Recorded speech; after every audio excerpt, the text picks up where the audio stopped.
អ្នកបញ្ជូនម្ហូបបូឡានយ៉ាងលឿនដើម្បីជួយសង្គ្រោះអ្នករបួសចៃដន្យឲ្យចូលទីលានប្រណាំងម៉ូតូមិននឹកស្មានថាម៉ូតូពីរខ្លីនេះវាឈ្នះម៉ូតូស្ពតផងល្បឿនវាឡើងដល់កម្រិតរថភ្លើងល្បឿនលឿនសូម្បីតែអ្នកប្រណាំងស្រីដែលនាំមុខគេក៏ត្រូវគេទុកនៅពីក្រោយអ្នកបញ្ជូនម្ហូបមិនដឹងទេលោកគ្រូខ្ញុំថាខ្ញុំមិនរួចទេអញដល់ណាហើយនៅក្បាលផ្លូវកង់មួយទៀតកុំបារម្ភខ្ញុំនឹងជួយសង្គ្រោះជីវិតអញពាក្យនោះទើបតែចេញពីមាត់ប្រុសនោះស្រាប់តែលោតពីលើផ្លូវកង់រំពេចនោះក៏វ៉ាអ្នកប្រណាំងស្រីបន្ទាប់មកដូចរកកែតយកសេរ៉ូមទៅឲ្យអ្នករបួសដឹងថាគាត់ធ្លាប់ជាស្តេចម៉ូតូរឿងព្រេងតែបាត់ខ្លួនក្នុងវ័យកំពូលទៅបញ្ជូនម្ហូបវិញ5ឆ្នាំក្រោយមកដល់រូបប្រញាប់បញ្ជូនសេរ៉ូមចៃដន្យធ្វើឲ្យការប្រកួតរបស់ថៅកែស្រីខូចតែថៅកែស្រីមិនដឹងតតែសាអ្នកឈ្នះគាត់គឺអ្នកបញ្ជូនម្ហូបក្នុងក្រុមហ៊ុនគាត់ស្រីស្អាតគិតថាជំនាញបរសំបីតែអ្នកបញ្ជូនម្ហូបម្នាក់ក៏មិនស្អីដងត្រជាក់ដកលុយចែកឲ្យចំរំលាយក្រុមព្រោះគាត់មានការភ្នាល់ជាមួយក្រុមចប់រៃបើគាត់ចាញ់ត្រូវប្រគល់ក្រុមភ្លេចបន្ទោឲ្យគេយកទៅឲ្យពួកគូប្រជែងមិនដូចផ្ដាច់ខ្លួនទៅវិញប្រុសនោះមិនចង់ចប់រឿងនេះទេក៏យកលុយចាក់ចេញនឹកស្មានមិនដល់ថាក្រុមចប់រៃស្រាប់តែមកដល់ពឹងផ្អែកលើកិត្តិស័ព្ទរបស់អ្នកប្រណាំងសណ្ដោ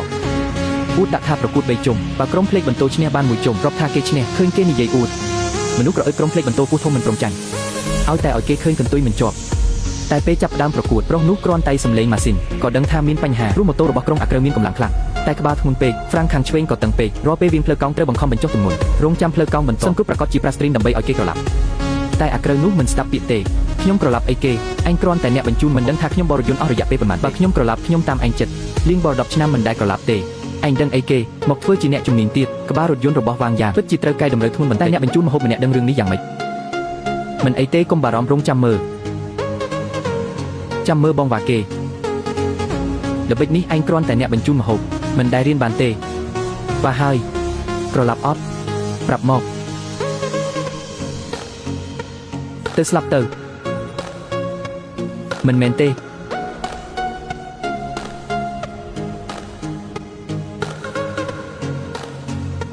វាងលៀងចេញក្រៅផ្លូវរបួសជើងឆ្វេងស៊ុនគឺផុងវ៉ាជ័យឈ្នះមួយជុំមិនគួរឲ្យស្ដាយគឺស៊ុនគឺផុងគ្មានអ្នកណាអាចរួចផុតពីការរំខាននៅលើផ្លូវកង់ឬអីទៅជួយគេឲ្យលឿនលៀងបងមានបញ្ហាអត់ចាំងយូឯងនេះមកចាប់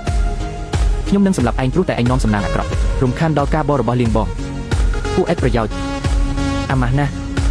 ផ្លូវកង់ក៏បងមិនបានចង់វ៉ាខ្ញុំប្រាប់ឯងល្បិចនេះខ្ញុំលេងតាំងពីអាយុ18ឆ្នាំគ្មានអ្នកណាអាចវ៉ាខ្ញុំស៊ុនគឺផុងនៅផ្លូវកង់ទេ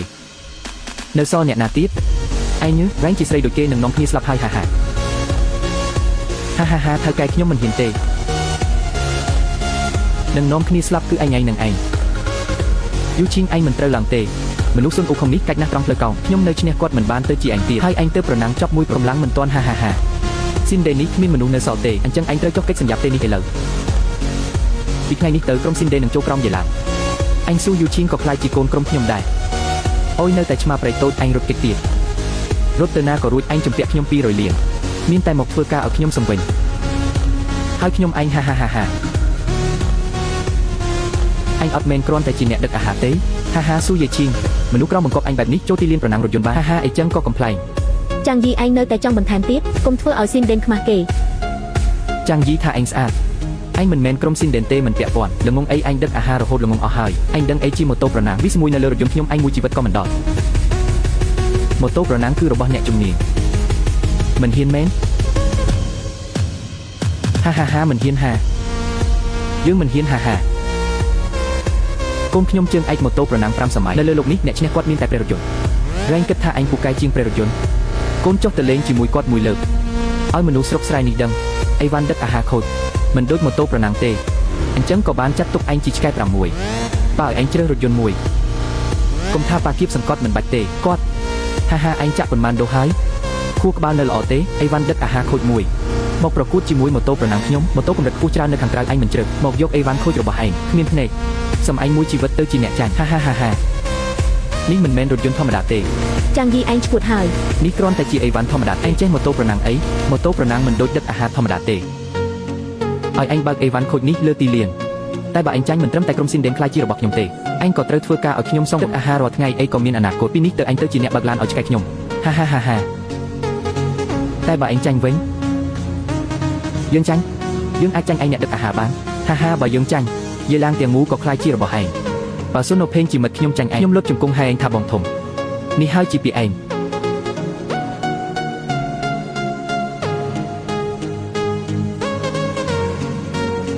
អូយយើងឃើញហើយក្រុមស៊ីនដេនជាប់ជំពាក់បានបញ្ជូនអ្នកដឹកអាហារចំនួនថ្មី ឥឡូវការប្រណាំងចិត្តចាប់ផ្ដើមហើយ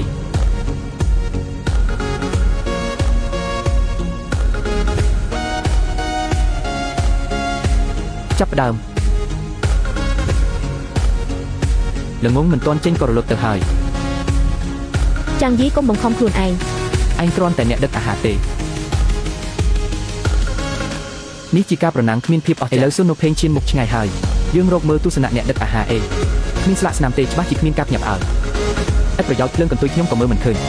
ស្រីតូចអ្នកដឹកអាហារនោះស្អីគិតថាខ្លួនឯងជាអ្នកសង្គ្រោះវីរៈបុរសហឺមិនរត់ធ្លាក់អូហាចាំនោះអី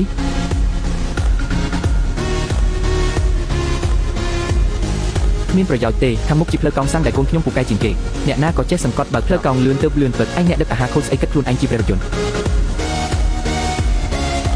តែអូកង់សាំងដ៏ល្អឥតខ្ចោះផ្លូវកង់បែបនេះច្បាស់ជាផ្លូវសំខាន់ចង់ឈ្នះផ្លូវស្លាប់របស់កូនប្រុសខ្ញុំទេលើកលែងតែគាត់ជាអ្នកប្រណាំងលពេចវីទឹករបស់គាត់ពីរបៀបលេងខាងក្នុងគួរឲ្យស្ដាយអ្នកប្រណាំងកំពូលបាត់យូរហើយមិននៅទេរំខានណាស់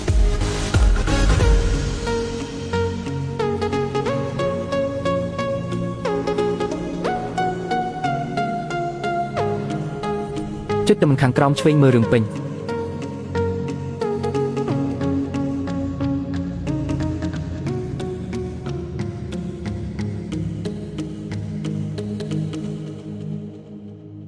សម្បកកង់ឡានចាំងយុគទុះ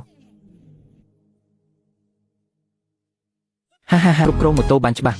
លពេចហ្វ្រាំងត្រៃកិច្ចការជប់ចំហៀងមិនមែនធម្មតាអាចធ្វើរៀងរថយន្តមិនត្រង់បង្វិលត្រឡប់ត្រង់លឿនបន្តិចគួរយឺតជាងនេះ 0.5 វិនាទីមិនអាក្រក់ទេអ្នកនេះឈួតហើយអ្នកជិះស្រីឈ្នះ6លើកជាប់គ្នាអ្នកវិតម្លៃគាត់បានខ្ញុំមកគាំទ្រសេនយ៉ានរូបើអ្នកឈ្នះសេនយ៉ានរូអ្នកនឹងឈ្នះសេនយ៉ានរូពិបាកណាស់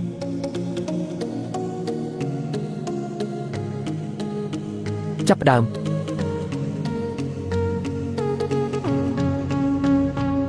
ល្អយើងឃើញឡាន3គ្រឿងចាប់ផ្ដើមក្នុងពេលតែមួយស្ទើរស្មើគ្នា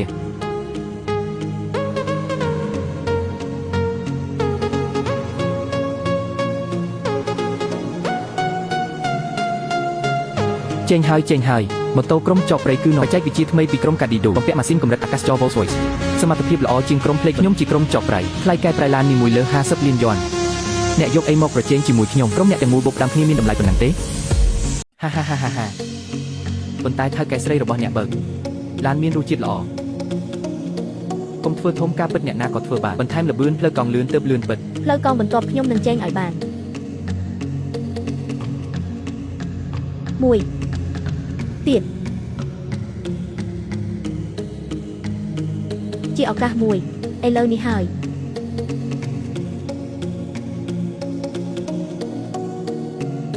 ឆ្កែអ្នកចេញទៅខ្ញុំទ្រាំលេងបានហើយឯងនៅតែនិយាយពីអស់សង្ឃឹមហាក្រុមឯងខ្លួនឯងក៏គិតថាមិនអាចចេញបាននៅប្រកួតអីទៀតបោះបង់ចោលទៅលើឈីងហាត់ត្រាប់តាមបច្ចេកទេសផ្លូវកង់របស់អ្នកជីកប្រេបច្ចេកទេសផ្លូវកង់របស់លើឈីងមិនទៀតជាងគេមិនមែនបញ្ហានេះទេគឺផ្លូវកង់ចំអៀតអាចឲ្យឡានពីរស្របគ្នាបានឡានរបស់ស៊ុនហ្វឹងនិងស៊ឿនយ៉ានរូកំពុងរត់ស្របគ្នាពួកគេនឹងបើកតាមផ្លូវកង់គេនឹងមិនទុកចន្លោះឲ្យឡានពីរក្រោយផ្លូវកង់អីបើកឡានធ្វើដូចឈីនោះហើយស្វែងបើគេធ្វើបែបនោះនឹងមានគ្រោះថ្នាក់យូឈីង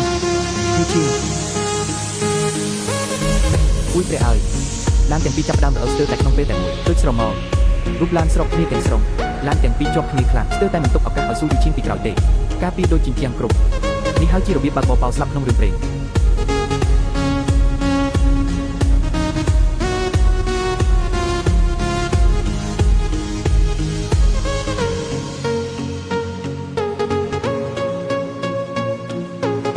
អ៊ុយព្រះយើងឃើញអីគេបន្ទាប់ពីអ្នកមនុស្សទី1ស៊ុនផឹងនិងជើងឯក6សម័យការប្រណាំងម៉ូតូអន្តរជាតិសិនជាបង្ហាញការការពារដូចជាងស៊ូយូឈីងគ្មានកម្លាំងទប់ទល់ទេឡានរបស់ស៊ូយូឈីងចាញ់ហើយបើក្រុម Labor មិនមានអ្នកជិះថ្មីជំនួសទេជុំនេះជាការប្រកួតឈ្នះស្លាប់ក្រុមចបព្រៃនឹងឈ្នះប៉ុន្តែក្រុម Labor គ្មានមនុស្សទៀតហើយទោះបីក្រុម Labor មានអ្នកជិះឡានក្រុមចបព្រៃបាននាំមកគេមួយជុំពេញឥឡូវចាំតែស៊ុននូផឹងនិងស៊ឿនយ៉ានរូរត់ទៅដល់ខ្សែបញ្ចប់អូយូឈីងអូនមិនអីទេបាយចិត្តស្ដីបន្ទោសមាត់អត់មង្គលរបស់ឆានយូនៅតែជួយនិយាយខាងអ្នកក្រៅយូឈីងឥឡូវនេះមិនទាន់ចាំទេពួកគេនៅមានឱកាសចុងក្រោយ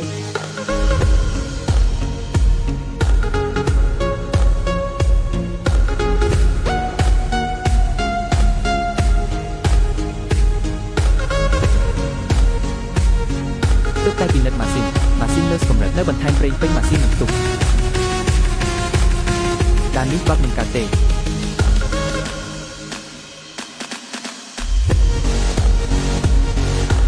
អញឈួតហើយ នេះជាឱកាសចុងក្រោយរបស់យើង អញឈឺរេឡើងទៅអញបំផ្លាញចាញ់នេះក៏ព្រោះតែអញ ឆាំងយូខ្ញុំមើលឯងខុសហើយ អញបង្ករឿងខំហើយ នេះជាឱកាសចុងក្រោយរបស់ក្រុមបើថ្ងៃនេះចាញ់ អញជាអ្នកដឹកអាហារខំជីវិតរាប់រយក៏មិនគ្រប់សង្លាននេះដែរ ឆាំងយូឯងសង្ឃឹមឲ្យខ្ញុំចាញ់មែនទេខ្ញុំធ្លាប់បានទទួលអញទុកដោយឥតប្រយោជន៍ ហាស្រីស្អាតឥឡូវអញព្រមទទួលស្គាល់ហើយនៅជុំចុងក្រោយនេះអ្នកនៅមានអ្នកណាទៀតដែរទោះបីអ្នកណាឡើងនៅពេលដែលយឺតមួយជុំអ្នកអាចជេរខ្ញុំបានទេអញចាញ់ហើយហាប៉ាទីបំផុតខ្ញុំមិនអាចការពារមរតករបស់ប៉ាបានទេហើយខ្ញុំក៏មិនបានរងចាំប៉ាដែរខ្ញុំទទួលស្គាល់ហាតែខ្ញុំមិនចង់ឲ្យបងប្អូនមានបញ្ហាពួកគេចង់បានតែខ្ញុំមុននឹងរឿងនេះខ្ញុំសូមយូជីនបញ្ចប់កិច្ចសន្យាជាមួយអ្នកទាំងអស់គ្នាទៅចុះ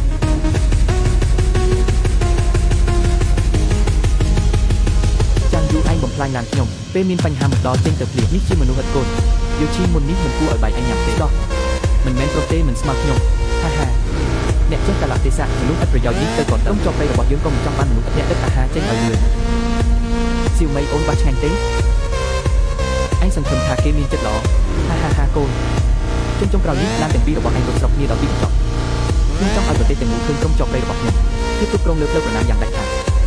មនុស្សឥតប្រយោជន៍ទាំងឡាយមើលឲ្យច្បាស់សុំទូភ្លេងនឹងអ្នកបើកបរស្រីកំពុងបង្រួតជំនាញនេះជាការបង្ហាញសមត្ថភាពរបស់គេដោយមិនខ្លាចនេះកំពុងតែមុខក្រុមភ្លេងបន្ទោប៉ុន្តែក្រុមភ្លេងបន្ទោឥឡូវគ្មានអ្នកបើកបរចូលរួមទៀតទេចាំអញមានរឿងអីនិយាយមិនច្បាស់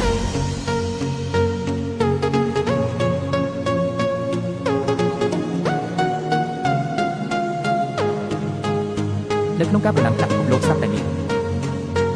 អ្នកដឹកអាហារបើកឡានបុរាណចេញមកចាំយូបើកឡានដឹកអាហារបុរាណត្រឡប់មកទីលានប្រណាំងវិញធ្វើឲ្យគេចាប់អារម្មណ៍នៅថាខ្ញុំអាម៉ាស់មិនទាន់គ្រប់គ្រាន់ទៀតអាឡាមនុស្សម៉ូតូចាស់ដែលជួសជុលក្នុងពេលខ្លីមានប្រយោជន៍អីនៅចំចេញទៀតអ្នកដឹកអាហារក្លិនស្អុយបើកម៉ូតូចាស់មួយមិនអាចចេញរថយន្តពីររបស់ខ្ញុំបានទេហើយគាត់ដើរយឺតមួយជុំហើយបើគាត់អាចចេញបានខ្ញុំឲ្យក្រុមជាប់ដៃទាំងមូលខ្ញុំសុំឆេងនឹងប្លូត្រពោតាមគាត់មិនថាឲ្យក្រុមទៅគាត់ទេបើគាត់អាចចេញបានខ្ញុំសុំគឺភេងបើកឡានបុកស្លាប់នៅកន្លែងដកខ្លួនចេញពីអ្នកបើកបរជារៀងរហូតមានការបាត់ជ្រុងពិសេសដូចជាទីជាងដៃការពារមានអ្នកណាអាចឆ្លងកាត់ការការពារបែបនេះបានទេឥឡូវគ្មានអ្នកណាជួយអញទេស្រីតូចក្រុមភ្លេចបន្ទោរបស់ឯងអ្នកក៏រត់និយាយដែរឥឡូវចប់សពគ្រប់ចាំងយូក្រុមភ្លេចបន្ទោចាញ់ហើយ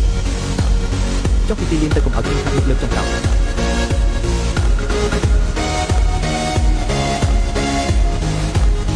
ចាំឡានដឹកអាហារនេះហេតុអីចូលកង់ហើយមិនបន្ថយល្បឿននៅតែបង្កើនល្បឿន300ចូលកង់មិនអាចទេគាត់មានលោកស្លាប់ប្រាកដគាត់គ្មានឱកាសចេញទេខ្ញុំចន្លោះសូម្បីតែឡានមួយទុកឲ្យគាត់ខ្ញុំចាំថាមានវិធីជេរ booster តាក់ពីលើវិធីបើកបរអាចឆ្លងកាត់រវាងឡានពីរបានទេមិនអាចទេនោះជាជំនាញរបស់ព្រះអ្នកបើកបរហានៅហើយព្រះអ្នកបើកបរទៀតព្រះអ្នកបើកបរស្លាប់យូរហើយវិនាទីបន្ទាប់អ្នកដឹកអាហារក្លិនស្អុយនេះនឹងត្រូវឡានបែកស្លាប់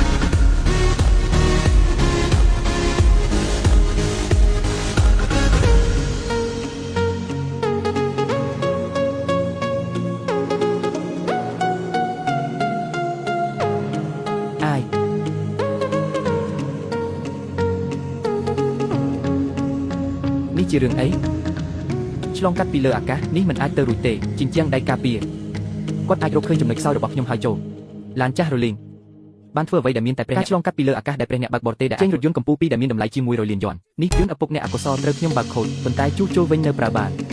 អរគុណចាំងយឺអ្នកពិតជានរណា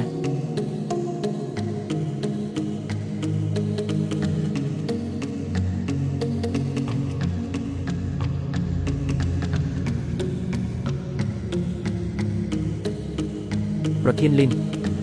បរិះចាស់នេះជានរណាគោរពបន្តិចលោកនេះគឺជាប្រធានសមាគមម៉ូតូដាស៊ីលីនគូដុកអ្នកបង្កើតមូលដ្ឋានគ្រឹះអាជីវកម្មម៉ូតូអេសរជនថ្នាក់កម្ពុជារបស់ប្រទេសនិយាយមួយម៉ាត់គឺជា fossil នៃពិភពម៉ូតូដាស៊ីក៏មិនហួសពេកប្រធានលីនថ្ងៃនេះកូនលោកលីនមិនមកគាត់មិនចូលចិត្តម៉ូតូជាងគេទេខ្ញុំទើបតែទិញម៉ូតូ Hayama កំណែកត្រៀមឲ្យកូនលោកលីនកូនប្រុសខ្ញុំថ្ងៃនេះឡើងភ្នំត្រូវគូខាំឥឡូវនៅមន្ទីរពេទ្យអូនោះជារឿងធំណាស់ខ្ញុំស្គាល់អ្នកឯកទេសព្យាបាលពីពូ ខ្ញុំនឹងតាក់ទងឲ្យកូនលោកមិនបាច់ទេសុខសប្បាយហើយកូនខ្ញុំជួបអ្នកបញ្ជូនអាហារម្នាក់ជំនាញបើកបរក្នុងរយៈពេលខ្លីបំផុតបានបញ្ជូនសេរ៉ូមដល់ដៃកូនខ្ញុំមុនកំណត់នេះមិនមែនជារឿងធំទេខ្ញុំទើបតែដោះស្រាយរឿងនៅទីនោះចប់ចាំងយូឡានខូចរបស់ឯងច្បាស់ជាមានបញ្ហាខ្ញុំសូមអានឲ្យស្ដាប់គណៈកម្មការបានសម្រេចលទ្ធផលនៃការប្រកួតលទ្ធផលបានច្បាស់លាស់ហើយហើយអ្វីត្រូវអានទៀតនេះជាច្បាប់របស់គណៈកម្មការសម្រេចរបស់គណៈកម្មការជាស្តង់ដារ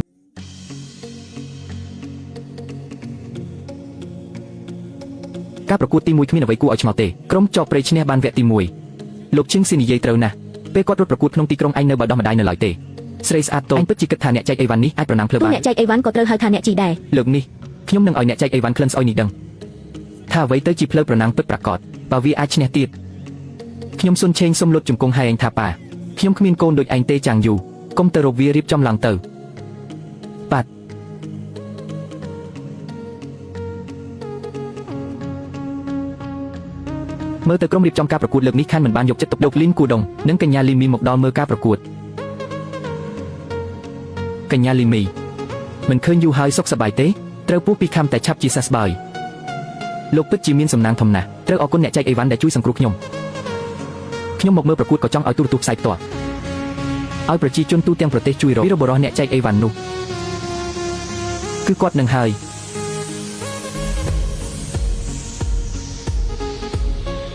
យលោកលីននិងកញ្ញាលីមីសូមអង្គុយសិនសូមមើលពីសមត្ថភាពក្រុមចបព្រៃរបស់ថ្ងៃក្រោយក្រុមនេះនឹងទៅអន្តរជាតិសង្ឃឹមថានឹងបានពឹងពាក់លោកទាំងដើម្បីជ្រើសរើសទេពកោសល្យជូនប្រទេសហេអាក្មេងយល់ថាឯងជាអ្នកចែកអីវ៉ាន់មែនទេអាកាតាចាស់និយាយជាមួយឯងសាសដាស៊ីឯងមានពាក្យចាស់ថាអ្នកដឹងពេលវេលាជាមនុស្សឆ្លៀសវៃឲ្យស្គាល់ទីតាំងខ្លួនឯងកុំគិតតែសុបិនអាកាបន្តិចទៀតតាចាស់នឹងធ្វើឲ្យឯងមើលមិនឃើញភ្លើងកន្ទុយរថយន្តខ្ញុំចង់យកឈ្នះឯងនៅចំពោះមុខពិភពលោកត្រៀមខ្លួនហើយនៅបងសង្ហាត្រៀមខ្លួនហើយនៅម្សិលមិញខ្ញុំឲ្យបានហើយហេតុអ្វីមិនទូរស័ព្ទមក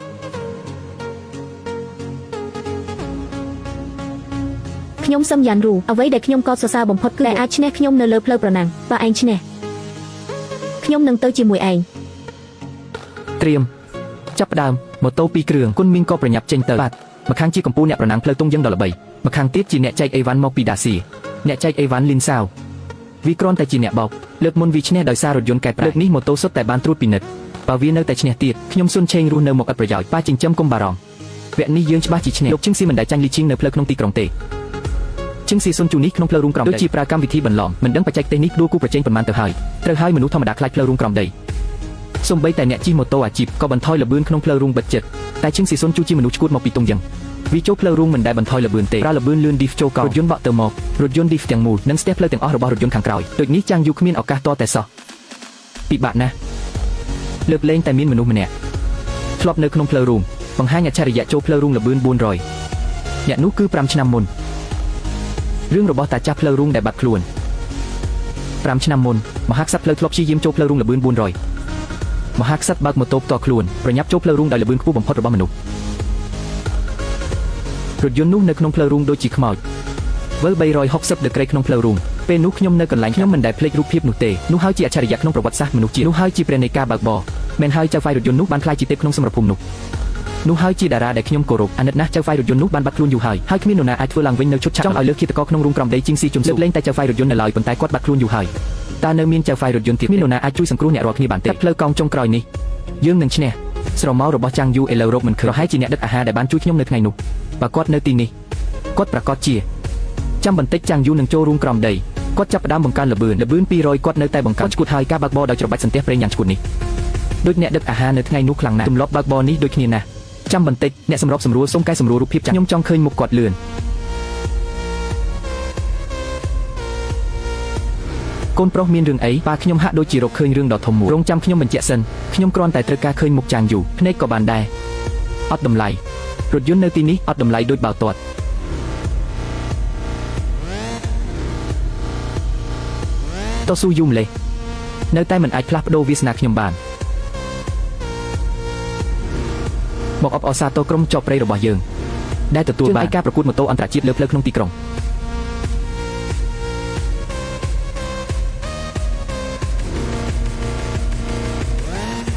អ្នកដឹកអាហារនេះស្អុយនេះស្លាប់ហើយល្បឿន300ចូលរូងក្រំដីតែគិតថាខ្លួនឯងជាអ្នកដែលវង្វេងអ្នកដឹកអាហារខ្ញុំរងចាំមើលគាត់លេចរថយន្តស្លាប់ចាំងយូកុំអន្ទះអន្ទែងអ្នកឈ្នះមិនបានទេចាំខ្ញុំបោះបង់ហើយអត់អីទេល្បឿននេះមិនលឿនទេ នៅហ៊ានបង្កើនល្បឿនទៀតអត់តម្លៃចាំងយូកុំប្រឹងខ្លាំងពេកអ្នកមិនមែនជីចៅហ្វាយអ្នកបន្ថយល្បឿនឈប់ឲ្យលឿនយើងអាចសារភាពចាញ់ខ្ញុំមិនបន្ទោសអ្នកទេចាំងអីគេលេងខ្ញុំអ្នកដឹកអាហារស្ដាប់ឲ្យច្បាស់ឯងចង់ធ្វើវីរៈបុរសជួយស្រីខ្ញុំឲ្យឯងជួយខ្ញុំមើលចុះថាឯងនឹងបុកស្លាប់លើផ្លូវប្រកួតយ៉ាងម៉េចខ្ញុំស្អប់មនុស្សតូចតាចបែបនេះណាស់មកខ្ញុំឲ្យឯងមើលដោយផ្ទាល់របៀបស្លាប់ក្នុងរូងក្រំដេញនេះអ្នកដឹកអាហារដែលចាញ់ពិតជាយកខ្លួនឯងទៅជីចៅហ្វាយរថយន្ត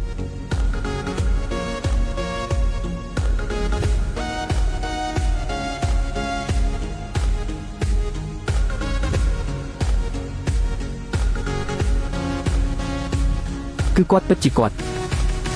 នេះមិនអាចទៅរួចទេបច្ចេកទេសវ៉ាពីលើមេឃនេះវ៉ាវិល360ដឺក្រេគឺគាត់ត្រឡប់មកវិញហើយគាត់គឺវ៉ាចាងយូវ៉ាក្នុងរូងក្រំដីអ្នកដឹកអាហារម្នាក់មកពីទីក្រុងបានឈ្នះស្ដេចរូងក្រំដីកម្រិតពិភពលោកឈ្នះគាត់ជាអច្ឆរិយៈយើងឈ្នះដោយមិននឹកចាងយូបានវ៉ាជីងស៊ីជុនស៊ូល្បឿន400គីឡូម៉ែត្រក្នុងវិល360ដឺក្រេឆ្លងកាត់ចាងយូតើអ្នកជានរណាមិនអាចទេអ្នកដឹកអាហារទៀតតើអាចទៅរួចប្រកាសជាคล้ายលោកជីងស៊ីជុនស៊ូជាព្រះនៃផ្លូវប្រកួតដងអ៊ីងខ្ញុំក៏មិនមែនជាគូប្រជែងគាត់អាចចាញ់អ្នកដឹកអាហារម្នាក់បានយ៉ាងដូចម្ដេចមិនសមហេតុផលនេះមិនសមហេតុផលទេវីរៈបុរសតើអាចមានអ្នកខ្លាំងបែបនេះទៀតឈ្នះមិនបានទេពិតជាឈ្នះមិនបានគួរឲ្យខ្លាចណាស់អ្នកដឹកអាហារម្នាក់មានកម្រិតពិភពលោកខ្ញុំមិនមកទៀតទេអ្នកដាស៊ីចេះខ្លាញ់បន្លំពេកចាងយូបើកម៉ូតូរបស់គាត់ក្នុងការប្រកួតម៉ូតូអន្តរជាតិលើទីលានក្នុងទីក្រុងបានបន្សល់ទុកឲ្យមនុស្សទូទាំងពីរូបភាពម៉ូតូដ៏មានតម្លៃគាត់បានសម្ដែងម្ដងទៀតដូចអ្នកបើកម៉ូតូទេពកង្វិល360ដឺក្រេចូលក្នុងរូងក្រំដីបានយកឈ្នះអ្នកជិះម៉ូតូឈ្មោះជីងស៊ីជុនជូពីគាត់បាននាំមកនៅកិត្តយន្តកើតប្រវត្តិសាស្ត្រយើងឃើញឥឡូវម៉ូតូរបស់អ្នកប្រកួតចាងយូបានចូលស្ថានីយ៍អ្នកគាំទ្រប្រញាប់ចូលទៅរកចាងថ្ងៃនេះពិភពម៉ូតូទាំងមូលនឹងចងចាំឈ្មោះនេះ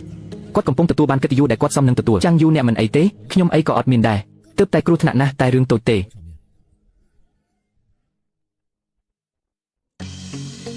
អូគាត់ពូកែម្លេះហេតុអីមិនប្រាប់ពីមុនខ្ញុំ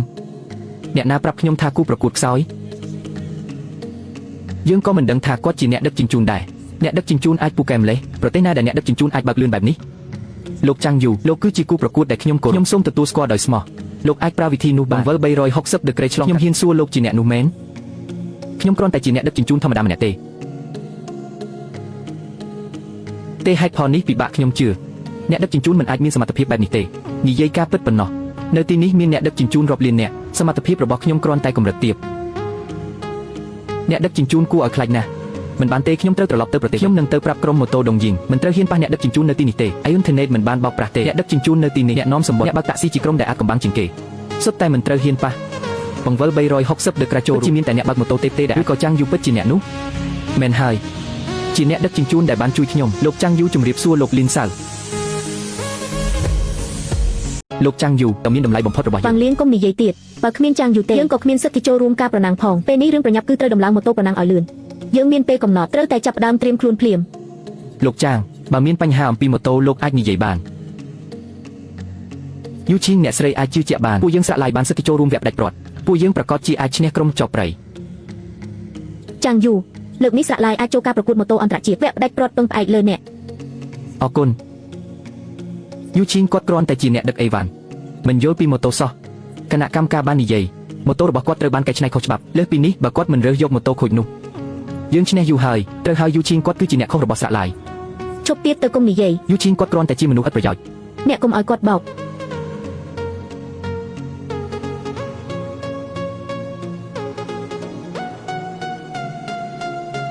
ម៉េចប៉ះចំចំណុចឈឺអ្នកចង់វីគេមែនដើម្បីចូលរួមប្រកួតម៉ូតូអន្តរជាតិគ្រឿងបន្លាស់នៅខ្មាស៊ីនស៊ីឡាំងពីខ្នាតតូចកម្រិតទទួលបានវិឆាតអូអ្នកពិតជាអ្នកដឹកអីវ៉ាន់មែនពិតជាគិតថាខ្លួនឯងជាអ្នកប្រកួតអ្នកមិនយល់អីអំពីការកែច្នៃម៉ូតូការកែច្នៃម៉ូតូក្នុងការប្រកួតម៉ូតូអន្តរជាតិគឺជាការកែច្នៃម៉ូតូកម្រិតកំពូលនៅលើពិភពលោក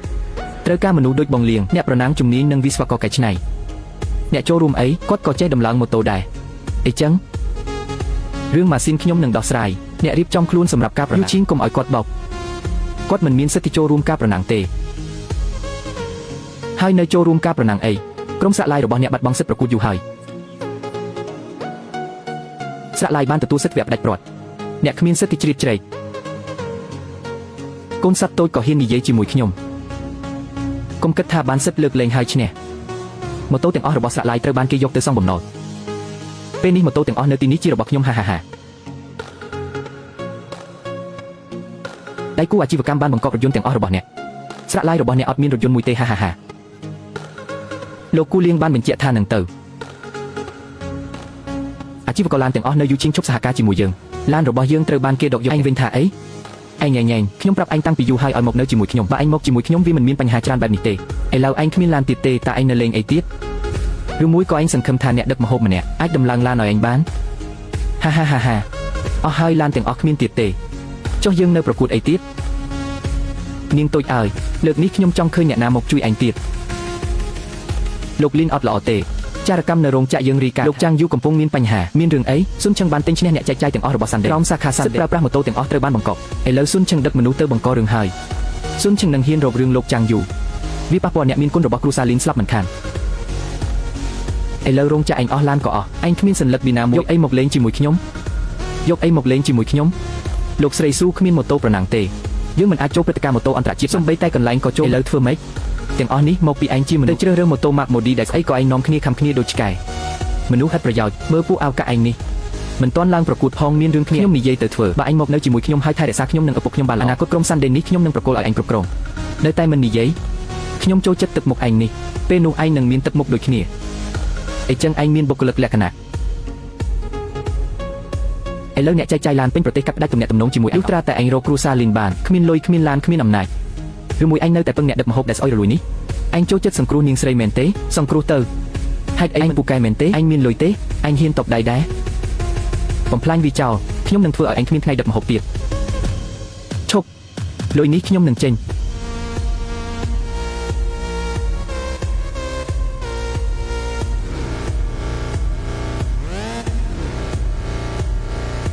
លោកលីនមកពីណាលោកមកពីណានាងស៊ូរឿងនេះយ៉ាងម៉េចលោកលីនមិនមែនរឿងធំអីទេថ្ងៃនេះខ្ញុំមកយកសាន់ដេនវិញអ្នកដឹកម្ហូបអាក្រក់នេះមិនស្គាល់ការល្អទៅឈររងមុខខ្ញុំចុះឯងដោះស្រាយយ៉ាងម៉េចខ្ញុំទើបនឹងបញ្ជាឲ្យគេបំផ្លាញវាហេលោកលីនមកដល់ភ្លាមមិននឹកស្មានថានៅក្នុងទីក្រុងមនុស្សហ៊ានបៀតបៀនអ្នកមានគុណរបស់ខ្ញុំអ្នកមានគុណចាងយូថ្ងៃនោះអ្នកដឹកម្ហូបដែលលោតចូលផ្លូវប្រណាំងបានសង្គ្រោះលោកលីនតាចាងយូគឺជាមិនអាចទៅរួចទេលោកលីនតើលោកយល់ច្រឡំអត់វាគ្រាន់តែជាអ្នកដឹកម្ហូបក្រីក្រម្នាក់មួយជីវិតក៏មិនដែលញ៉ាំបាយបីមិនអាចជាអ្នកមានគុណរបស់លោកឯងមកបង្រៀនខ្ញុំកុំឲ្យហ៊ានទាស់នឹងគ្រូសាលីនជាអំណាចដាច់ខាតក្នុងរង្វង់ម៉ូតូយើងមិនហ៊ានចាញ់យូអាក្រក់នេះមិនក៏តាក់ទងគ្រូសាលីនបានលោកចាងយូសង្គ្រោះជីវិតខ្ញុំទុកក្នុងចិត្តមិនភ្លេចគ្រូសាលីនតបស្នងគុណជាអ្នកបាននិយាយពីម៉ូតូគ្រូសាលីនបែរជាអន់គោរពអ្នកដឹកម្ហូបម្នាក់ម៉ូតូកម្រិតដូចខ្ញុំអ្នកបើកបរជំនាញក៏មិនចូលភ្នែកគ្រូសាលីនដែរហើយនៅមានអ្នករត់ដឹកអាហារម្នាក់ទៀតផងរឿងនេះមិនអាចទៅរួចទេចាងយូតើរឿងនេះវាយ៉ាងម៉េចទៅអ្នកមានគុណខ្ញុំនឹងសងគុណអ្នកជាប្រកបគឺអ្នកហើយដែលធ្វើឲ្យខូចលោកចាងប្រហែលជាមិនចូលចិត្តបង្ហាញអត្តសញ្ញាណរមិចក៏ស្មោះត្រង់ម្លេះរឿងនេះវាយ៉ាងម៉េចទៅលីនសើមិនបានជួយចាងយូលីនសើកំពុងតែរកអ្នករត់ដឹកអាហារដែលបានជួយសង្គ្រោះជីវិតគាត់ច្បាស់ជាយល់ច្រឡំថាចាងយូជាគាត់ហើយលោកចាងខ្ញុំដឹងថាក្រុមរថយន្តស្ពាន់ឌឺកំពុងជួបបញ្ហាខ្វះរថយន្តខ្វះលុយខ្ញុំលីនជាទិសបានរៀបចំអំណោយមួយបង្ហើបគ្នា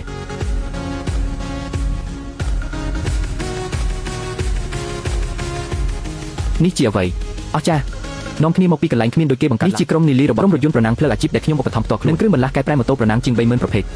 លោកអាចយកទៅប្រើបានគ្រប់ក្រុមហ៊ុនដឹកជញ្ជូននីលីត្រៀមខ្លួនជាស្រេចអាចដឹកជញ្ជូនទំនិញពីទូទាំងពិភពលោកក្នុងរយៈពេល24 លីសាងលោកធ្វើដូចនេះដើម្បីរឿងនេះមិនស្របតាមច្បាប់ទេច្បាប់របស់ខ្ញុំគឺជាច្បាប់អ្នកអនុញ្ញាតឲ្យអ្នកទិញស្ពាន់ឌឺដោយព្យាបាទតែមិនអនុញ្ញាតឲ្យខ្ញុំឧបត្ថម្ភផ្ទាល់ខ្លួនទេអ្វីដែលអ្នកមានគុណចង់ធ្វើក្រុមនីលីរបស់ខ្ញុំនឹងជួយគាត់សួរឪពុកចិញ្ចឹមរបស់អ្នកកុំបារម្ភទោះឲ្យគ្រឿងបន្លាស់ទៅពួកគេក៏មិនអាចដំឡើងបានដែរ3ថ្ងៃទៀតជាវគ្គផ្ដាច់ព្រាត់នៃការប្រកួតម៉ូតូអន្តរជាតិរយៈពេល3ថ្ងៃសូម្បីតែវិស្វករជំនាញលំក៏មិនអាចដំឡើងម៉ូតូប្រណាំងមួយគ្រឿងបានត្រូវហើយហាហាហាទោះគ្រឿងបន្លាស់ពេញក៏ដោយមានប្រយោជន៍អីនៅសល់តែ3ថ្ងៃទៀតប៉ុណ្ណោះនរណាមកដំឡើងឲ្យអ្នកវិស្វករលំដាប់កម្ពុជារបស់ក្រុមយូឈីងក៏ត្រូវការពេលកន្លះខែពេលនេះជួវិស្វករកម្រិតពិភពលោកទាន់ពេលវេលាទេស្ដីបន្ទោសចាងយូនេះអ្នកថាគាត់យកគ្រឿងបន្លាស់មកច្រើននេះមានប្រយោជន៍អ្វីប្រសើរជាងមិនមានគ្រាន់តែធ្វើឲ្យខាតពេលវេលាបារម្ភហើយវិស្វករកែប្រែកម្រិតពិភពលោកគ្រាន់តែសាកល្បងមើលហាហាហា3ថ្ងៃដំឡើងបានតែពាក់កណ្ដាលហើយបើកលើផ្លូវប្រណាំងអន្តរជាតិរងចាំស្លាប់អីហាហាពូល្ងងនោះគឺការប្រកួតម៉ូតូអន្តរជាតិបរិស្ថានផ្លូវប្រណាំងដ៏អាក្រក់បំផុតក្នុងបារយន្តខូចពាក់កណ្ដាលផ្លូវគ្មានអ្នកណាជួយអ្នកខ្ញុំថាអ្នកគូបើកឡានលេខ0ឲ្យទៅលើប្រណាំងទៅមិនទាន់ពេលទាំងខ្ញុំប្រាប់អ្នកខ្ញុំទើបតែចេញសេចក្តីប្រកាសអ្នកណាហ៊ានកែប្រែម៉ូតូឲ្យស្ពាន់ឌឺអ្នកនោះគឺប្រឆាំងនឹងសាច់ចកនៅលើโลกនេះនឹងគ្មានវិស្វករណាមកជួយអ្នកទេអ្នកចាប់ហើយខ្ញុំបានប្រាប់អ្នកពីមុនហើយស្ដាប់បង្គាប់ខ្ញុំប្រសើរជាងអ្វីទាំងអស់ក្រុមអ្នកណាអាចកែប្រែរថយន្តបានឬគាត់ហាហាហាហាពួកអសមត្ថភាព តើអ្នកអាចពឹងអ្នកណាទៀតនៅមានអ្នកណាទៀតហាចូលរួមការប្រកួតម៉ូតូអន្តរជាតិគ្រឿងបន្លាស់នៅខ្វះម៉ាស៊ីនមួយម៉ាស៊ីនមីក្រូស៊ីឡាំងពីកម្រិតកាចាងយូក៏ចេះដំឡើងម៉ូតូដែរតែចាងយូតើអ្នកចេះដំឡើងរថយន្តទេចេះខ្លះខ្ញុំអាចសាកល្បងហាអ្នករត់ដឹកអាហារម្នាក់ចេះដំឡើងម៉ូតូអីហាចេះតែធ្វើឲ្យខ្មាស់គេក្រុមស្ពាន់ដែលយើងខ្មាស់គេអស់ហើយចាំងយូអ្នកឈួតហើយនេះមិនមែនជាកន្លែងដែលអ្នកអាចចូលរួមជំនាញបើកបររបស់ខ្ញុំឈានដល់កម្រិតកំពូលហើយក៏ចេះកែប្រែម៉ូតូដែរតាមដែលខ្ញុំដឹងក្នុងโลกនេះមានប្រុសតែម្នាក់ទេដែលធ្វើបានដូចនេះអញ្ចឹងទេហាអ្នកគិតថាខ្លួនឯងជាអ្នកបើកកង់ពូកែស្វកកំពូលលើលោកសំបីតែកន្លះខែក៏ប្រហែលនៅតែហ៊ាននិយាយថាចេះបន្តិចជួយគុតរបស់យើងអាចាងយីនេះអីក៏អាក្រក់អ្នកដឹកអាហារទៅណាទៅចប់ប៉ាក្មេងឯងនិយាយមកកុំបារម្ភខ្ញុំនឹងធ្វើឲ្យវាស្លាប់លើទីលានសម្រាប់វាក្រុមយេឡាំងមានរថយន្តមួយគ្រឿងបានបាត់បង់ការគ្រប់គ្រងនេះមិនមែនបាត់បង់ការគ្រប់គ្រងទេជាការបុកទម្លាក់ខ្លួនឯង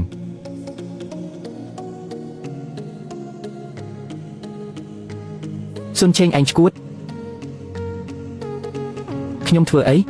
ខ្ញុំមិនបានធ្វើអ្វីទាំងអស់អ្នកបើកបររបស់ឯងចិត្តណាបុករថយន្តយើង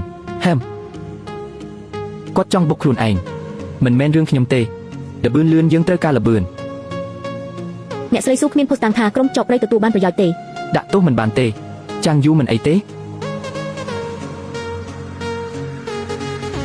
ខ្ញុំធ្លាប់និយាយពីមុនថាកុំឲ្យគាត់ចូលរួមប្រកួតមិនចេះតតែសោះចប់ហើយចប់ស្រឡះថាវិការទាំងអស់យើងដាក់គុំឡានតែមួយគ្រឿងនេះសិទ្ធិប្រកួតក៏លែងមានទាំងអស់នេះដោយសារអ្នកឥឡូវឡានខូចហើយខ្ញុំបាននិយាយហើយថាចប់ស្រឡះហាការប្រកួតបែបនេះមិនមែនសម្រាប់អ្នកកម្រិតទាបដូចអញទេគ្មានឡានទេប្រកួតអីហាតាមពិតក៏មិនមែនគ្មានឡានទេលោកលីនច្បាប់មិនអនុញ្ញាតឲ្យជួយបណ្ដោះអាសន្នពេលប្រកួតទេឡាន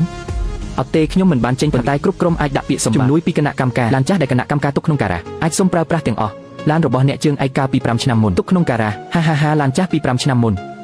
ក៏អាចប្រកួតលើទីលានថ្ងៃនេះដែរបច្ចេកវិទ្យាម៉ូតូប្រែប្រួលរាល់ឆ្នាំ5ឆ្នាំមុនគឺជារបស់បុរាណដូចយកឡានចាស់ទៅប្រកួតនឹងឡានទំនើបឈ្នះដោយរបៀបណាគ្មានវិធីទេសាកល្បងទៅក៏គ្មានជំរឿលោកលីយើងសុំប្រើឡាននោះ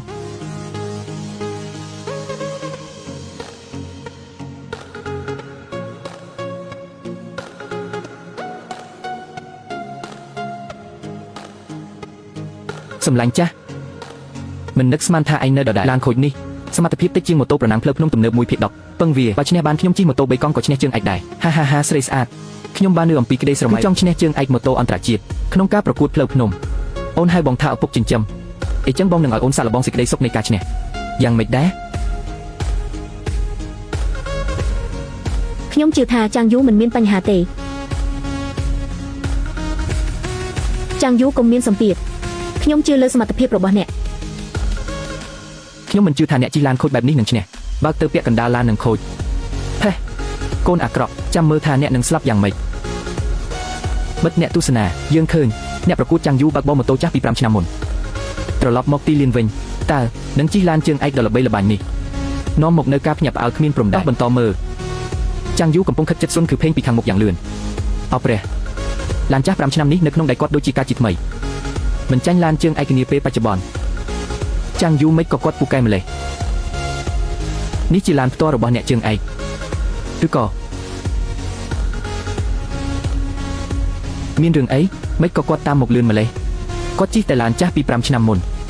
មិនអាចទៅរួចទេពុកចិញ្ចឹមធ្វើមិនទៅកុំបារម្ភគាត់ឈ្នះមិនបានទេខ្ញុំបានរៀបចំសៀវភៅផ្លូវអេឡិចត្រូនិករបស់គាត់ពីក្រោយវងបន្ទាប់ផ្លូវទាំងអស់នឹងខុស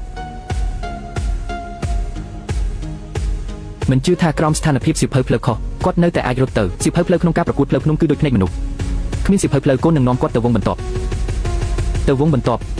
ចំហៀងគឺច្រាំងថ្មចោលក៏ជាកន្លែងដែលសៀវភៅផ្លូវគាត់កំហុសពាក្យមួយគាត់នឹងឡានខូចមនុស្សស្លាប់យល់ហើយវង30ដឺក្រេពីមុខគ្មានគ្រោះថ្នាក់មិនបាច់បាត់ភ្លាមអុយមិនត្រូវទេពីមុខជាច្រាំងថ្មចោលឲ្យឯងមើលមិនឃើញអ្នកផ្សាយលឿនក៏គួរតែរំលឹកដែរនៅតែមិនគ្រប់បង្កើនទៀតអស់ហើយឥឡូវប្រាប់ក៏មិនទាន់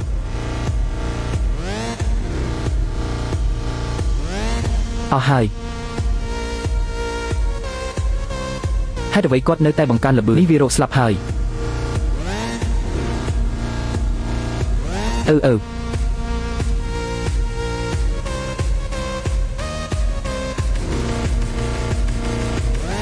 ទេអត់អាចទេលូស៊ូក៏ឆ្លងផុតទៅហើយតើគាត់អាចប្រតិកម្មតាន់ដូចម្ដេចព្រះអើយតើខ្ញុំឃើញអ្វីក្នុងស្ថានភាពដែលលូស៊ូប្រាប់ចាងយូភ្ញាក់ផ្អើលរហូតធ្វើការសម្រេចចិត្តនឹងជ្រើសរើសត្រឹមត្រូវបំផុតស្ទើស្លាប់រួចជីវិតដោយស្ទើនេះជាប្រតិកម្មរបស់អ្នកជិះម៉ូតូអាជីពឬក៏គាត់ចងចាំអ្វីដែលលូស៊ូប្រាប់ក្នុងមួយថ្ងៃវាមិនអាចទៅរួចទេការប្រកួតម៉ូតូអន្តរជាតិមានផ្លូវកង់ជាង300សៀវភៅផ្លូវដូចជាវិជ្ជានុក្រមគាត់មិនអាចចងចាំបានទេគាត់ធ្វើដូចម្ដេចបានកូនកុំភ័យគាត់អាចឆ្លងផ្លូវកង់មួយបន្ទាប់ទៀតក៏ឆ្លងទាំងអស់ខាងមុខនៅមានផ្លូវកង់រាប់រយ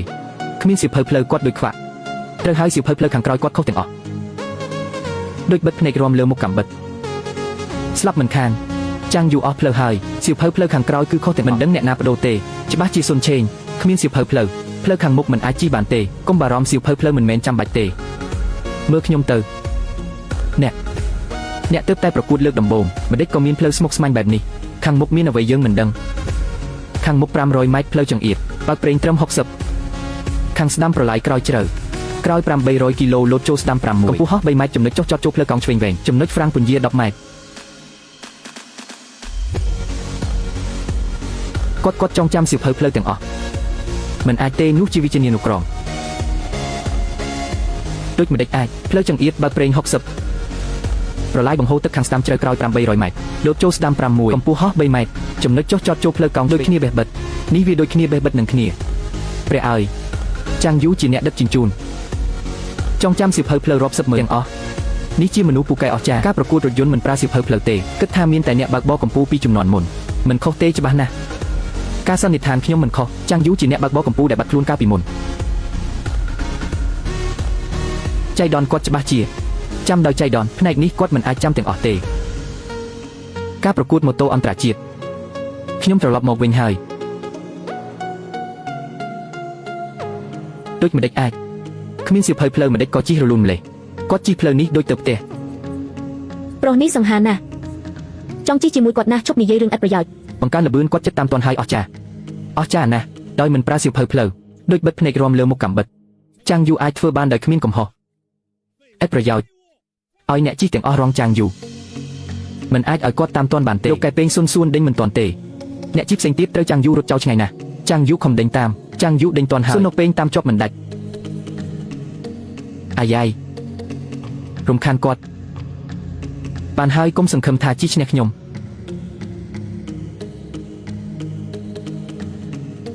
មើលមិនឃើញអីទេ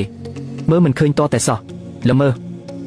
នេះជាការល្មើយើងនឹងប្តឹងទៅគណៈកម្មការលោកប្រធានលីគាត់បាំងភ្នែកឡានយើងបាំងភ្នែកគឺឡានឯងបើកយឺតត្រូវតែនៅពីក្រោយក្រុមយើងស៊ីធូលីបើមានសមត្ថភាពឲ្យចាំងយូជិះឈ្នះយើងមកការបាច់ធូលីរំខានបែបនេះពិតជាប៉ះពាល់ភ្នែកឡានខាងក្រោយនឹងល្បឿនតែការប្រកួតមិនមានច្បាប់ថាល្មើទេដូច្នេះគណៈកម្មការយើងគ្មានសិទ្ធិជ្រៀតជ្រែកទេហាលើកនេះបើចាំងយូអាចជិះឈ្នះទៀតខ្ញុំសុនឆេងយកក្បាលដាក់ក្រោមកង្កត់ឲ្យគាត់ជន់ឲ្យរៀប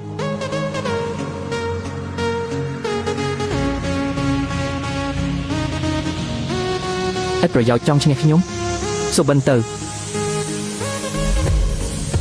បើក៏មិនអាចផុតពីធូលីប្រហែលភ្នែកអាចរំខានការសម្រេចចិត្តចាំងយូឯងឈួតហើយព្រះអើយចាំងយូគាត់ធ្វើអីគាត់បិទភ្នែក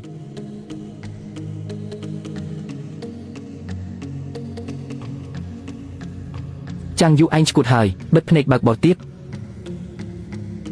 ឈួតហើយចាំងយូឈួតស្រឡះក្រោមការរំខានពីធូលីក្នុងការប្រកួតម៉ូតូអន្តរជាតិមានផ្លូវកង់ជាង300ច្រាំងចោត32ផ្លូវគ្រោះថ្នាក់ដែលមានថ្មធំរាប់មិនអស់ចាំងយូបិទភ្នែកគាត់មិនមែនត្រឹមតែបិទភ្នែកគាត់នៅតែបង្កើនល្បឿនយ៉ាងខ្លាំងប្រដាប់វាស់ល្បឿនឡើងដល់កម្ពស់ហាល្ងីល្ងើមើលគាត់មិនចង់រស់រោគស្លាប់ហាចាំងយូឯងឈួតទៀតហើយធ្វើអី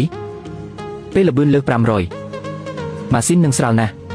អ្វីនៅជុំវិញចាប់ផ្ដើមរសាត់នៅសល់តែរាងកាយកំពុងធ្វើដំណើរកាត់ពេលវេលានេះជាពេលវេលាដ៏អស្ចារ្យបំផុតនៅពេលនេះមនុស្សគឺឡានគឺមនុស្សនិងឡានคล้ายជាតែមួយ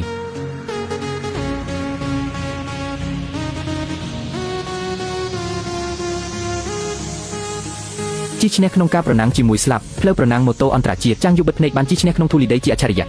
នេះពិតជាអច្ឆរិយៈរបស់មនុស្សទេវតាចុះមកដីបើទេវតាចុះមកបិទភ្នែកជិះឈ្នះប្រើខ្លួនប្រានឹងចិត្តដឹងពីម៉ូតូនេះជារូបរាងវីរភាពអ្វីមួយនេះមិនអាចទៅរួចទេគាត់ធ្វើបានដូចម្ដេចគាត់គ្រាន់តែជាអ្នកដឹកអាហារបិទភ្នែកជិះឈ្នះព្រះឡានក៏ធ្វើមិនបានដែរមែនពូកែពិតជាតារាសម្ដែងរបស់ខ្ញុំ ធ្វើមិនបានទេ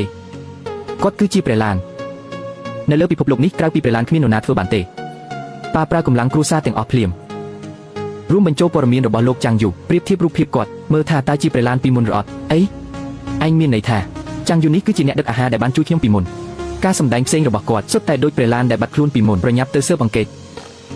ព្រះឡានខ្ញុំរកគាត់5ឆ្នាំហើយបើមានគាត់ពិភពម៉ូតូដែលគាត់ឈ្នះនឹងរួចខ្លួនព្រះឡានលិនសៅលិនឡាវអ្នកទាំងពីរលេងសាច់អីគាត់ជាអ្នកដឹកអាហារមិនអាចជាព្រះឡានទេខ្ញុំបានចាត់គេទៅស៊ើបអង្កេតហើយថាឬអត់ចាំលទ្ធផលស៊ើបអង្កេតបន្តិចទៀតដឹង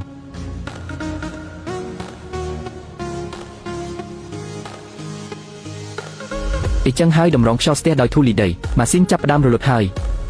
ហាស៊ីធូលីដីអស់10នាទីម៉ាស៊ីនធ្វើពីដៃកប់ទូដែរប្រុសមើលអញពូកែមែនទេហាបើកបបិទភ្នែកក៏មិនខ្លាចដែរអញគិតថាខ្លួនអញពូកែមែនចុងក្រោយកូនខ្ញុំទេដែលកូនប្រុសណាបង្កើនល្បឿនជំនះវាទៅម៉ូតូរបស់ចាងយូស្រុកសាច់ច្រើនពេកម៉ាស៊ីនខូចធ្ងន់ធ្ងរយើងឃើញចាងយូកំពុងបន្ថយល្បឿនមូលហេតុមួយទៀតគឺរថយន្តអាយុ5ឆ្នាំនេះគ្រឿងបន្លាស់ទាំងអស់ចាស់ហើយឥឡូវរថយន្តចាងយូកំពុងចេញផ្សែងប្រព័ន្ធទាំងមូលខូចធ្ងន់ហើយមិនអាចបើកបន្តទៀតទេ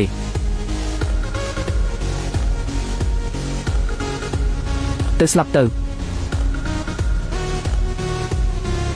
ល្មើគាត់ល្មើគាត់ប្រើប្រាស់ការបង្កើនល្បឿននេះជាការកែប្រែខុសច្បាប់បង្កើនល្បឿនដោយអាសូរអ្នកណាឃើញនេះជាការបង្នេះជារបស់ធម្មតាវេយ៉ានឯងថាអី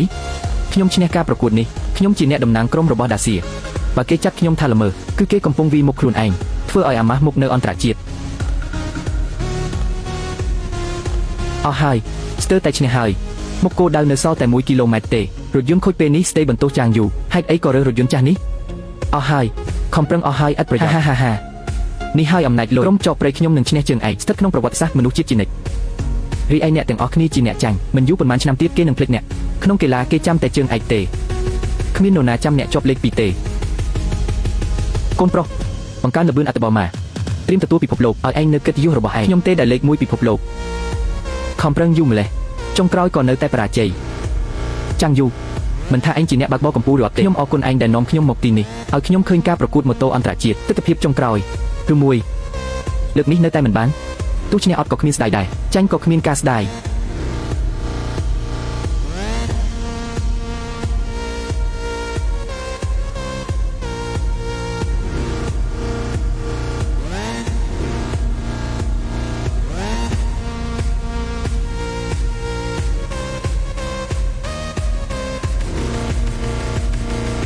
កាលពី5ឆ្នាំមុនខ្ញុំមិនអាចជំនះខ្លួនឯងបានទេចាំងយូកាលពី5ឆ្នាំមុនចាំងយូត្រូវគេទាញចម្ងាយឆ្ងាយហើយសុំគឺហ្វុងប្រើការបង្កើនល្បឿនអាសូរប្រញាប់ទៅមុខនឹងមកដល់ហើយចាំងយូគ្មានសង្ឃឹមទៀតទេចាំមិនត្រឹមត្រូវទេចាំងយូកំពុងធ្វើអ្វីមុន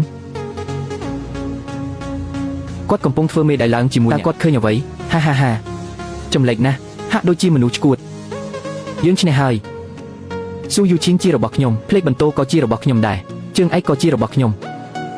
សូមអបអរសាទរដែលឯងមកឈរលើភ្លើងនេះម្ដងទៀតម៉ូតូមិនមែនសម្រាប់តែឈ្នះទេមនុស្សគ្រប់គ្នាសុទ្ធតែជើងឯករបស់ខ្លួនទៅនាំខ្ញុំវ័យក្មេងទៅជំនះជាមួយគ្នាបើកឲ្យលឿនជាងហោះឲ្យខ្ពស់ជាង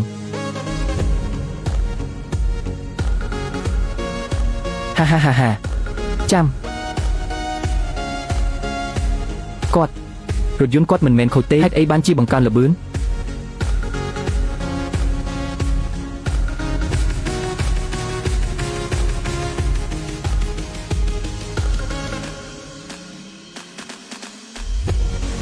មិនអាចទៅរួច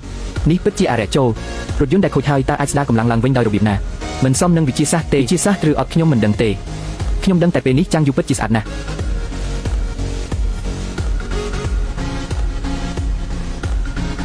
ទេមិនអាចទៅរួចខ្ញុំបើកគ្រប់ប្រព័ន្ធទាំងអស់មើលឯងធ្វើម៉េចបង្កើនល្បឿនចាំងយូបង្កើនល្បឿនទៅយើងរកឃើញកំណត់ត្រារបស់អ្នកប្រៀបធៀបស្នាមម្រាមដៃគាត់ដូចព្រះរាជោតដែលបាត់ខ្លួនកាលពី5ឆ្នាំមុននោះមានន័យថាចាំងយូមិនត្រឹមជាអ្នកដឹកអាហារដែលជួយខ្ញុំនៅថ្ងៃនោះទេតែក៏ជាព្រះរាជោតដែលបាត់ខ្លួនអីចាំងយូជាអ្នកដឹកអាហារដែលលួងចូលផ្លូវប្រណាំងនោះហើយគាត់ក៏ជាព្រះរាជោតដែលបាត់ខ្លួនព្រះរាជោតលេចឡើងវិញបន្ទាប់ពី5ឆ្នាំមិនអាចទេគាត់មិនជាព្រះរាជោតគាត់គ្រាន់តែជាមនុស្សអស់សង្ឃឹមគ្រាន់តែជាអ្នកដឹកអាហារគ្មានតម្លៃ មិនថាគាត់ជាព្រះរាជពិធីបើកបររបស់ចាងយូយឡូវដូចគ្នានឹងព្រះរាជកាលពី5ឆ្នាំមុនបើកដូចជាស្អប់គ្នាការជឿនទៅមុខដោយគ្មានរបៀបលោតទៅមុខមិនខ្វល់ពីជីវិតព្រះរាជបើលោកនេះមានព្រះពិតច្បាស់ជាគាត់ចូលស៊ីរូបចាងយូហើយការលោតយ៉ាងខ្លាំងព្រះចុះមកផែនដី ខ្ញុំព្រម